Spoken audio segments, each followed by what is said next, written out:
Hello and welcome. In this video, we will present the basic functionality of switches. It is important to know how switches function because it will form the foundation for learning more advanced switching concepts such as spanning tree protocol, virtual LANs, and VLAN trunking protocol. Traditional Ethernet that uses a hub rather than a switch is a functional yet inefficient technology. It uses a logical bus topology, which means the hub forwards traffic out all ports to all connected devices, not just the one device to which the frames are addressed. This situation is inefficient because all hosts receive the frames, even if the frames are not meant for them. If a frame is not meant for a specific device, that device discards the frame. Moreover, while frames are on the network is in use and cannot be used by any other devices. This functionality is inefficient because it wastes bandwidth. It also poses a security problem because all devices can read any frame sent to any computer on the hub, even if the frames aren't addressed to them. If two devices try to use the network simultaneously, as seen in this animation, a collision occurs.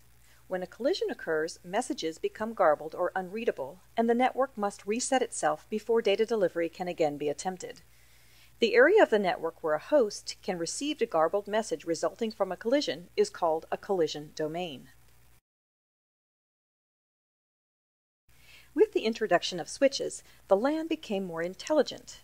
When a frame arrives at a switch, the switch examines the destination MAC address field of the frame and forwards the frame out the port connected to the device that has that MAC address, rather than being forwarded to all ports as in the case with a hub.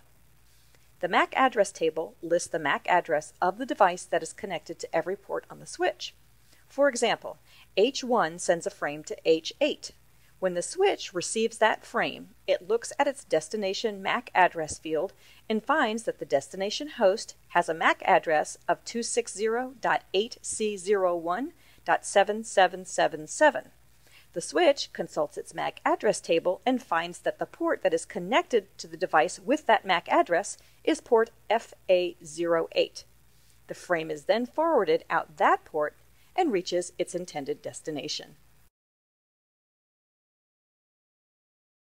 Because switches use full duplex technology, multiple devices can communicate simultaneously. So in our example, while H1 communicates with H8, H2 can communicate with H3, etc. This is called micro-segmentation and is one advantage that switches have over hubs. Switches use available bandwidth very efficiently as compared to hubs. One question you may be asking is, how does the MAC address table learn about port to MAC address mappings? How does the MAC address table become populated with information? MAC tables are populated based on a frame's source address. Let's walk through some steps, assuming that the MAC address table is completely empty. In step 1, the switch receives a frame destined for PC2 on port 3 from PC1. In step 2, when the switch receives the frame, it places the MAC address for PC1 and its associated port in its MAC address table. Notice that the switch does not yet know what port is associated with PC2, the destination of the frame. In step 3, because the switch does not yet know which port PC2 is on, it broadcasts the frame out all ports except port 1, which is connected to the source of the frame.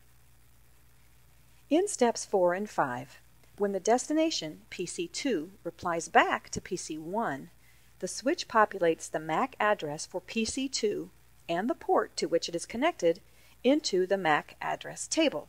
At this point, the switch has learned that PC1 is connected to port 1 and PC2 is connected to port 3. Since the switch has now learned the MAC address and associated ports of PCs 1 and 2, if PC1 were to send another message to PC2, the switch would send the frame out the appropriate single port rather than broadcast it out all ports. This is the process that switches use to learn which MAC addresses are connected to specific switch ports. Although beyond the scope of this presentation, there are many other advantages gained by deploying a switched network.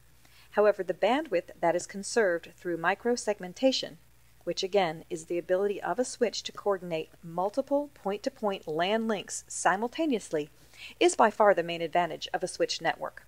As always, don't forget to visit www.cisco.com to learn more.